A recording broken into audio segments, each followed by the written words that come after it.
के जितने भी स्टूडेंट हैं, आप सभी स्टूडेंट को मैं बताना चाहता हूं कि आपका एडमिशन बीएससी नर्सिंग में हो गया है और आप बीएससी नर्सिंग करना चाहते हैं। बीएससी नर्सिंग कोर्स में आपको कितना प्रॉब्लम होगा, कितना घंटे की आपको पढ़ाई करना ज़रूरी है।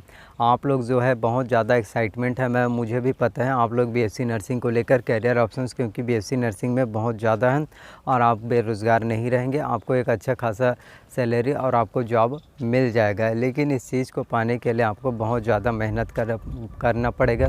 बीएससी नर्सिंग का कोर्स जो है 4 साल का रहता है। 4 साल में आपका 8 सेमेस्टर रहेगा और आपको जो है फर्स्ट ईयर में कौन सा सब्जेक्ट रहेगा, सेकंड ईयर में कौन सा सब्जेक्ट रहेगा, थर्ड ईयर में कौन सा सब्जेक्ट और फोर्थ यानी कि आपका फाइनल ईयर में कौन सा सब्जेक्ट रहेगा। आपको कितने कितने सब्जेक्ट जो है पढ़ना पड़ेगा।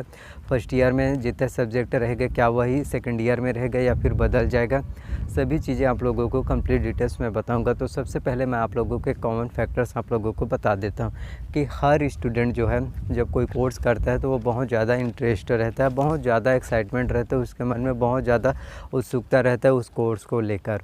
लेकिन जैसे ही वो एडमिशन ले लेते हैं, पढ़ाई करते हैं, कॉलेज जाते हैं, उसके बाद उन चीज़ों को समझने में उन्हें काफ़ी ज़्यादा प्रॉब्लम होता है और ये चीज़ आप लोगों को ना हो, इसलिए मैं आप लोगों को पहले बता रहा हूँ ताकि आप लोगों का ये कॉन्सेप्ट क्लियर हो। आप स्टूडेंट को मैं बताना चाहता हूँ कि जो भी स्टूडेंट जो हिंदी मीडियम से हो चाहे इंग्लिश मीडियम से हो, इससे कोई भी फ़र्क नहीं पड़ता। और बहुत से स्टूडेंट ये सोचते हैं कि हम जो है हिंदी मीडियम वाले हैं, इंग्लिश मीडियम वाले स्टूडेंट को अच्छे से ईज़िली समझ में आ जाएगा, तो ऐसा बिल्कुल भी नहीं है, दोनों को ही प्रॉब्लम होगा।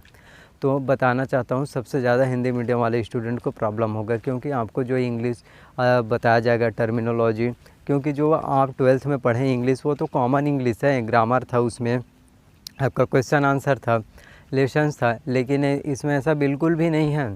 आपको एक अलग ही इंग्लिश जो है देखने को मिलेगा जो आपने आज तक कभी नहीं पढ़ा। और जो भी स्टूडेंट जिन्होंने अगर बीएससी भी किया हो फिर भी उन सब के लिए नया है। आपने जितने भी कोर्स किए हैं आपके पास वो एक्सपीरियंस कोई मायने नहीं रखता कि आपने बीएससी किया है, कोई भी कोर्स किया है, वो कोई मायने नहीं रखता। आप जब नर्सिंग कर रहे हैं तो आप एक स्टार्टिंग से एक फ्रेशर रहेंगे और आपको काफ़ी ज़्यादा प्रॉब्लम, थोड़ा सा दिक्कत होगा पढ़ाई करने में। और आप लोगों के मन में कभी कभी तो ये भी ख्याल आएगा कि हमने बीएससी नर्सिंग क्यों किया, हम बीएससी नर्सिंग को छोड़ देंगे क्या, बीएससी नर्सिंग को मैं छोड़ दूंगा, बीएससी नर्सिंग की पढ़ाई मैं नहीं कर पाऊंगी या नहीं कर पाऊंगा।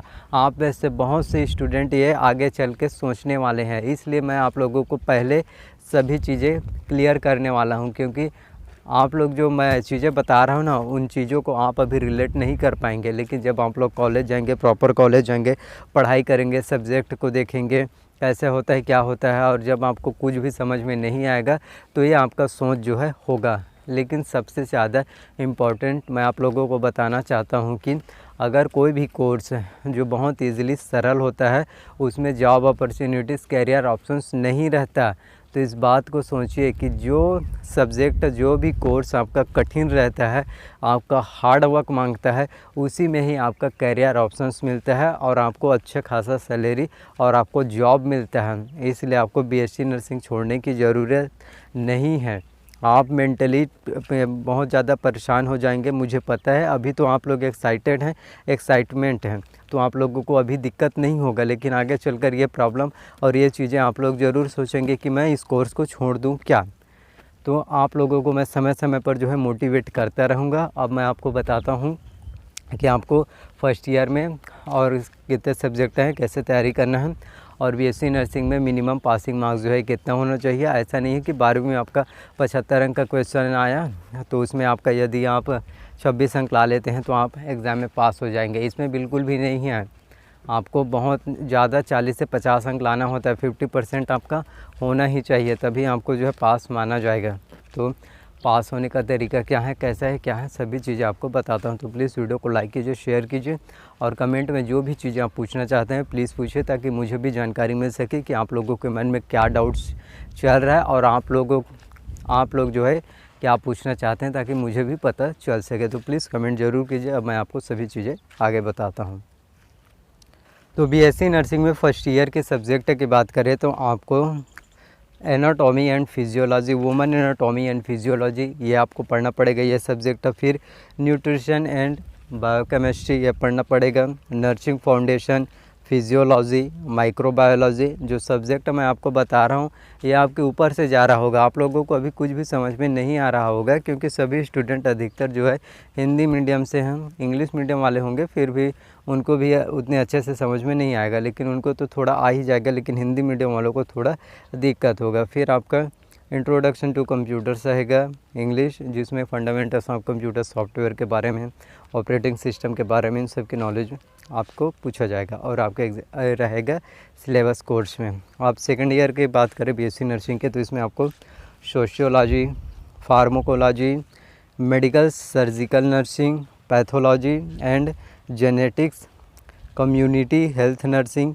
ये सब्जेक्ट आपका रहेगा। फिर कम्युनिकेशन एंड एजुकेशनल टेक्नोलॉजी ये रहेगा। फिर थर्ड ईयर की बात करें तो आपका मेडिकल सर्जिकल नर्सिंग रहेगा, चाइल्ड हेल्थ नर्सिंग रहेगा, मेंटल हेल्थ नर्सिंग रहेगा, क्योंकि ये मेडिकल सर्जिकल नर्सिंग ये आपका सेकंड ईयर में था तो उसमें वो पार्ट 1 है और ये थर्ड ईयर में आपको पार्ट 2 पढ़ना पड़ेगा। फिर नर्सिंग रिसर्च एंड स्टैटिक्स रहेगा। फिर English communication and soft skills ये आपको पढ़ना पड़ेगा। फोर्थ ईयर की बात करें तो इसमें आपका मिडवाइफरी एंड ऑब्स्टेट्रिक नर्सिंग, फिर community health nursing, management of nursing services and education और इन्वायरमेंट स्टडीज़।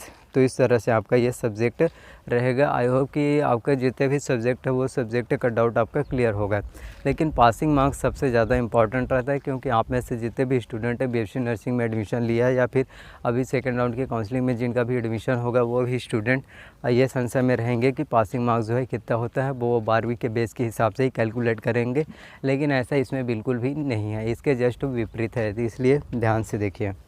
तो क्वेश्चन की बात करें तो आपका पर सब्जेक्ट आपका 75 अंक का क्वेश्चन आपका पूछा जाएगा और आपका उसको जो 75 अंक आएगा आपका एग्ज़ाम में, थ्योरी एग्ज़ाम में, उसे बोला जाएगा इंटरनल मार्क्स है। और जो 25 अंक दिया जाता है जो आपका 75 अंक का क्वेश्चन आता है उसे बोलते हैं एक्सटर्नल मार्क्स, और 25 अंक के क्वेश्चन को बोलते हैं इंटरनल मार्क्स, और दोनों को मिलाकर होता है 100। अब आप लोग सोचेंगे कि 100 अंक का क्वेश्चन हो गया, अब 100 में यदि हम 34 नंबर लाते हैं तो हम एग्ज़ाम में पास हो जाएंगे। सोच रहे हैं ना, सच में बताइए, आप सभी स्टूडेंट सोच रहे हैं ना कि 100 में यदि हम 34 नंबर लाएंगे तो पास हो जाएंगे? ऐसा बिल्कुल भी नहीं। आगे देखिए, 100 में 34 नहीं, 100 में आपको 50 लाना है, 50 मार्क्स है। तो दोनों को मिलाकर 75 में आपको और 25 दोनों में मिलाकर आपको 50 लाना है। चाहे एक ही में आप लाते हैं फिर भी आपका चल जाएगा, और अगर नहीं आता 50 मार्क्स तो आपको फेल माना जाएगा, फिर आपको उस सब्जेक्ट में बैक लग जाएगा। फिर आप जब सेकेंड ईयर में जाएंगे तो फर्स्ट ईयर के जो भी सब्जेक्ट में आपका बैक लगेगा उस सब्जेक्ट को आपको साथ में लेकर पढ़ना पड़ेगा। तो ये है आपका। और आप पास होने का तरीका की बात करें तो 75 में आपको 25 अंक ला लेना है, और 25 मार्क्स के क्वेश्चन में आपको 25 अंक में 15 अंक लाना है, तो दोनों मिलाकर आपका 50 मार्क्स हो जाएंगे। ये आपका मिनिमम 50 मार्क्स हो जाएगा। यही आपका पास होने का तरीका है। और लेकिन बाकी सब्जेक्ट में ये सब रहेगा, लेकिन इंग्लिश जो है, इंग्लिश में ऐसा नहीं है, क्योंकि इंग्लिश में इंटरनल मार्क्स जो है नहीं होता। तो इंग्लिश में 100 में आपको जो है 40% यानी 40 मार्क्स लाना अनिवार्य है। यदि आप 40 अंक लाते हैं तो आप एग्ज़ाम में पास हो जाएंगे, 40 मार्क्स नहीं लाते तो आप एग्ज़ाम में आप बैक लग जाएगा आपको। तो ये सभी जानकारी आप लोगों को देना था, क्योंकि अभी आप सभी स्टूडेंट ने एडमिशन लिया तो आपको उतनी जानकारी नहीं था। तो आई होप कि जितनी भी जानकारी मैंने आप सभी को दिया वो सभी जानकारी आपको पसंद आए। अगर जानकारी आपको पसंद आए प्लीज़ वीडियो को लाइक कीजिए, चैनल को सब्सक्राइब कीजिए और बेल नोटिफिकेशन को भी ऑन कर देना, ताकि जब भी मैं वीडियो अपलोड करूँ तो उसकी जानकारी सबसे पहले आप सभी को मिल सके। तो मिलते हैं नेक्स्ट वीडियो में। So thank you.